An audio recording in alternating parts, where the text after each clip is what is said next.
Highlands. Merci.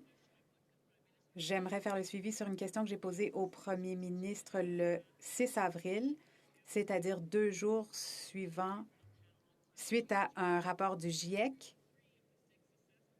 C'était le groupe de travail 3.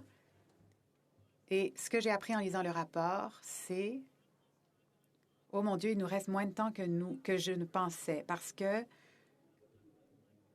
le temps est venu maintenant afin d'éviter de franchir le 1,5 degré ou même rester juste en dessous des 2 %. Alors, je lui ai demandé si quelqu'un l'avait informé de ce document du GIEC et je lui ai demandé s'il comprenait à quel point la fenêtre d'action possible se refermait. Malheureusement, le premier ministre a révélé qu'il n'avait pas été renseigné. Il a donné la réponse normale, c'est-à-dire que les choses vont bien. Il nous a dit qu'il avait mis de l'avant un plan complet, qu'il s'engageait à réduire les émissions et qu'elles seront réduites de 40 par rapport au niveau de 2025 dans les 8 prochaines années. Cette déclaration à elle seule confirmait que personne ne l'avait renseigné ou si ça avait été fait, il a rejeté les conseils. Parce que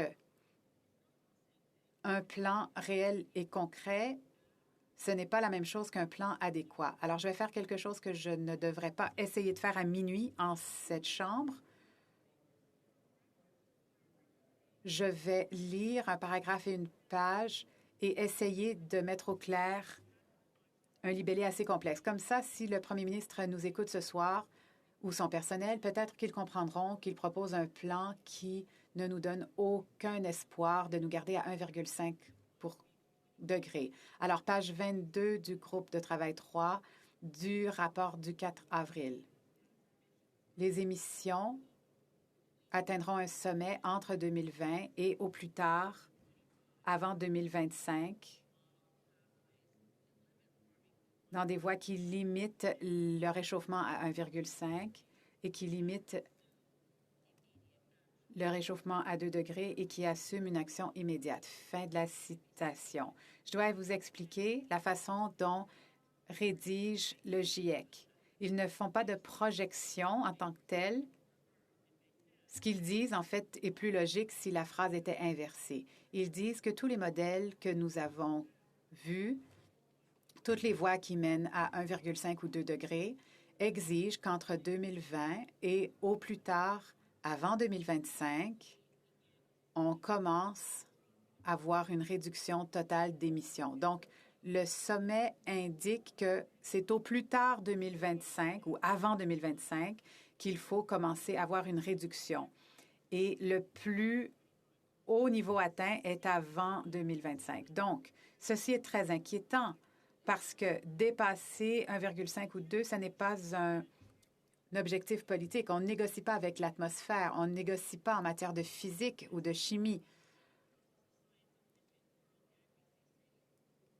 L'expert mondial, le GIEC, nous dit que les niveaux doivent commencer à baisser avant 2025. Sinon, la fenêtre de possibilité sera fermée et nous n'y aurons plus jamais accès. Comme je l'ai dit, la cible n'est pas politique ici. Il s'agit de maintenir un environnement favorable à nos espèces. Et si nous n'y arrivons pas, nos enfants vivront dans un monde invivable. Le secrétaire parlementaire du ministre de l'Environnement et du Changement climatique. Merci. Je remercie ma collègue de Saanich Gulf Islands. Je suis d'accord que le récent rapport du GIEC est un rappel brutal de l'impact des changements climatiques. À mesure que les impacts climatiques s'intensifient, il devient de plus en plus évident que le passage à une économie propre et net zéro est essentiel pour protéger le bien-être des Canadiens et des collectivités et pour assurer la prospérité économique du Canada.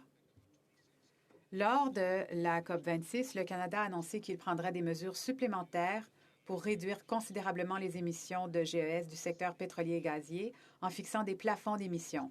À la COP26, le Canada s'est également joint à plus de 100 pays pour signer l'engagement mondial sur le méthane.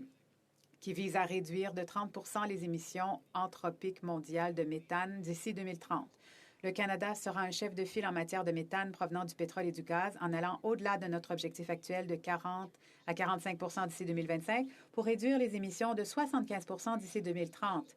Alors que les pays et les entreprises du monde entier se dirigent rapidement vers des émissions net zéro, il est nécessaire de faire preuve de plus d'ambition aujourd'hui pour s'assurer que le Canada ne soit pas laissé pour compte et pour qu'il puisse prendre pied dans un avenir à faible émission de carbone. En 2021, la loi canadienne sur la responsabilité en matière d'émissions nettes zéro est entrée en vigueur.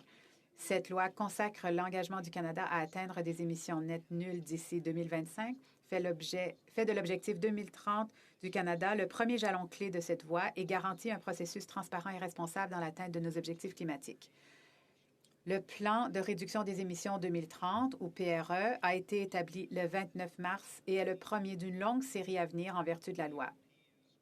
Le PRE ne vise pas seulement à réduire progressivement les émissions de GES pour atteindre l'objectif du Canada en 2030, il s'agit également de mettre en place des mesures fondamentales pour que l'avenir du Canada soit non seulement neutre en carbone, mais qu'il rende les alternatives énergétiques plus abordables et crée de nouvelles opportunités d'emploi durables pour les travailleurs. Le PRE comprend une série de nouvelles mesures et stratégies d'atténuation qui s'appuient sur les fondements établis par le cadre pan-canadien et le plan climatique renforcé 2020 et qui tiennent compte des meilleures données scientifiques disponibles, du savoir autochtone et des conseils de l'Organisme consultatif sur les émissions nettes zéro. L'atteinte des objectifs climatiques du Canada sera un effort de l'ensemble de l'économie et de la société. Chaque secteur économique a un rôle et une responsabilité dans la réduction des émissions, mais la voie à suivre pour atteindre les réductions d'émissions sera différente pour chacun. Le PRE 2030 tient compte de cette réalité, définit des orientations pour chaque secteur afin de réduire davantage les émissions et met en évidence les mesures et les stratégies visant à réduire les émissions de 40 par rapport au niveau de 2005.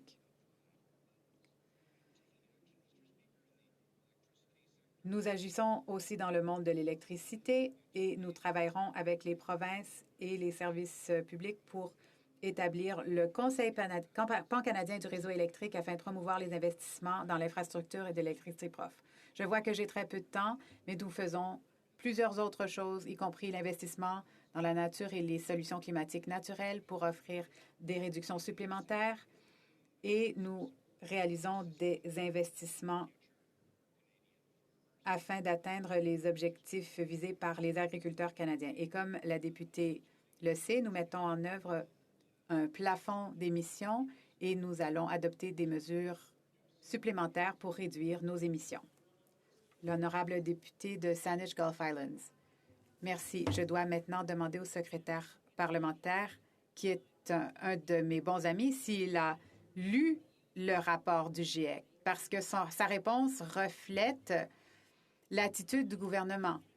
Il dit qu'il fait des choses, ce qui est vrai, il y a beaucoup de programmes, mais l'ensemble de ces programmes ne nous assure pas la possibilité de rester en deçà des 1,5 ou 2 degrés. En fait, c'est le contraire.